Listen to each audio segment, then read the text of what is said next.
a choice in that, but I do have a choice as far as what to devote my money towards. I do get to choose where my dollars go.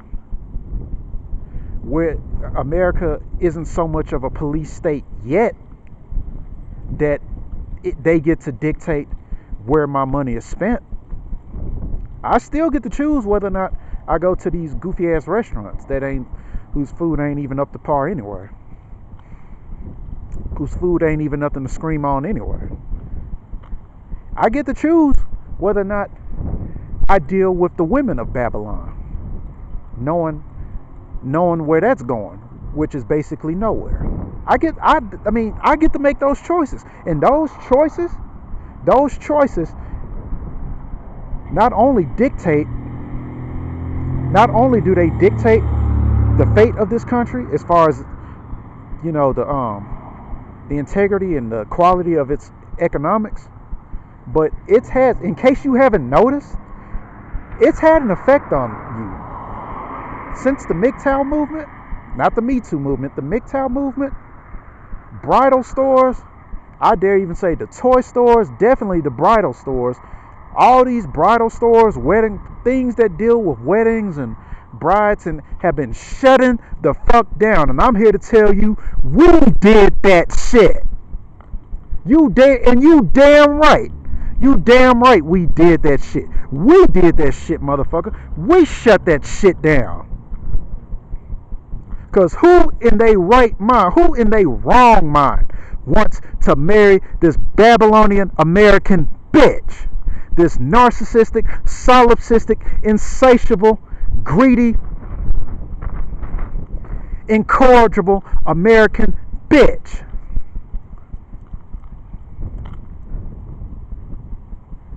Who?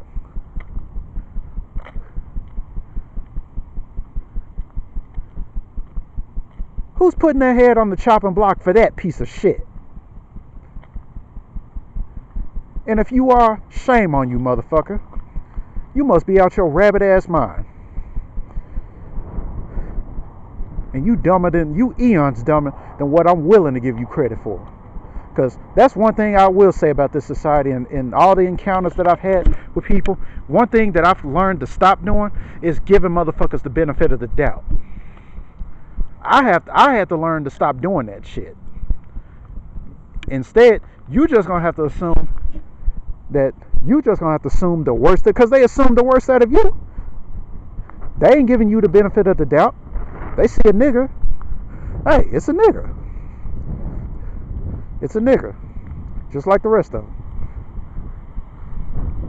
That's what they do, and I'm finally starting to realize that. And I'm like, well, okay, motherfucker, you ain't necessarily a saint your damn self.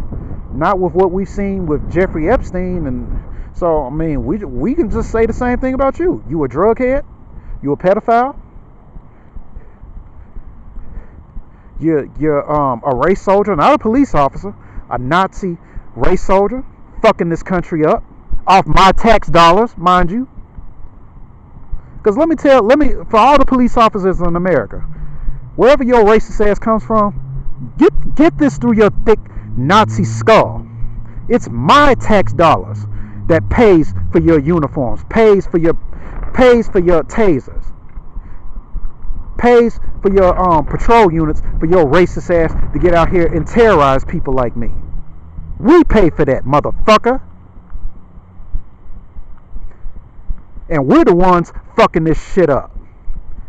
And you know how we're doing it? We don't have to walk into no stores and do no goofy shit. In fact, that's what we're not doing. We're not walking into your stores. We're not patronizing your businesses. And you know what it's doing? It's shutting the fuck down. To which I say, good. Good. They didn't want us in the first motherfucking place. They didn't appreciate us in the first motherfucking place. We was carrying our weight, so what's the problem? We were contributing to this society to the best of our ability. With the cards that we had, with the resources that we had, We did that for America. And you know what America did to us? They threw it back in our motherfucking faces. The nerve of you ungrateful fucks. The nerve of you ungrateful motherfuckers. And you have the nerve to wonder why men as a whole are walking away from the table. It ain't nothing for us to talk about. It ain't nothing for us to talk about. And I'm here to tell you, I've been seeing it coming. Because I saw, but at least back then, back in my heyday, say some 20 years ago, it was just small increments of it. But ever since Trump got his ass in, because, you notice I don't squeal on Trump a lot. I don't even squeal on Biden a lot. But one thing Trump did do, he revealed, one thing I can appreciate Trump doing is basically revealing and exposing just how fucked up and how racist and how just all over the place American society really is. It finally woke, that and the pandemic, that and the plandemic, rather, correction, revealed to me, it made me finally open my eyes and realize I ain't got no place in this goofy ass society. I really, truthfully said, I don't even belong here. Actually, I do belong here because this is my country. I'm indigenous. When they talk about the Native American blacks, yeah, I'm one of them. I'm Cherokee, motherfucker. I do belong here. Motherfucker, you don't belong here. If anything, I would tell, what I would tell that police officer who told me that shit? No, motherfucker, you're trespassing. You don't belong here. You don't belong here. And all the terroristic shit that you do it off the dime and off the foundation of black people who built this country from the ground up, motherfucker.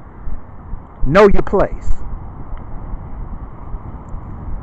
Because all we doing, in case you haven't noticed, dumb fuck, is that, especially black men, is that we taking our resources and going someplace else. You ain't figured it out, dumbass? You ever heard of passport bros?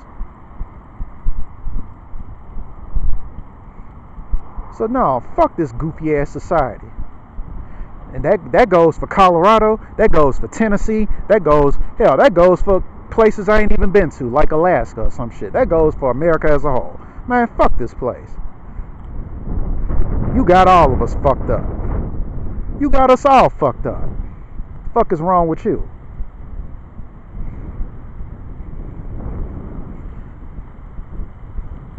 And now you're turning into a police state.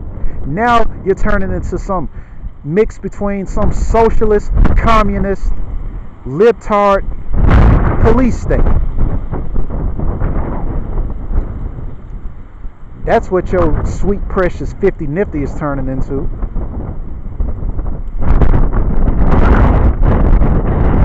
To which I say, good. That's exactly what happens when you put assholes into positions of authority. This is what they do. This is what they do. This is what happens when we ain't learned this from the Pol Pots of the world, the Hitlers of the world, the Mao Zedongs of the world. What happens when you put a psychopath into a position of power?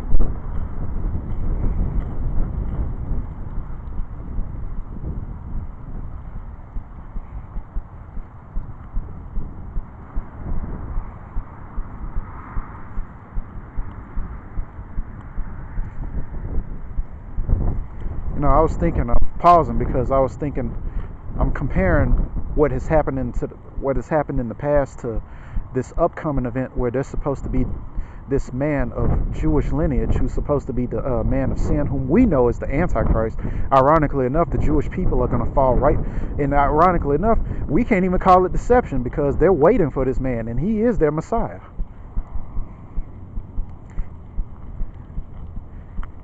And he's supposed to sign some sort of peace treaty with Israel, and get assassinated. The Bible points this out, and he gets assassinated. But 3 days later, he's healed from the fatal wound, and then comes back, and the veil comes off. We know that man to be the Antichrist. Contemporary Christians, I think that's the word. Christians as a whole, who know their Bible anyway, know that man to be son of perdition, and the Antichrist. But time has provided over years, and the Bible has also said this too, that there have been many Antichrists over the years. And I dare say we've met them. We've met these psychos. Nimrod apparently was the first Antichrist.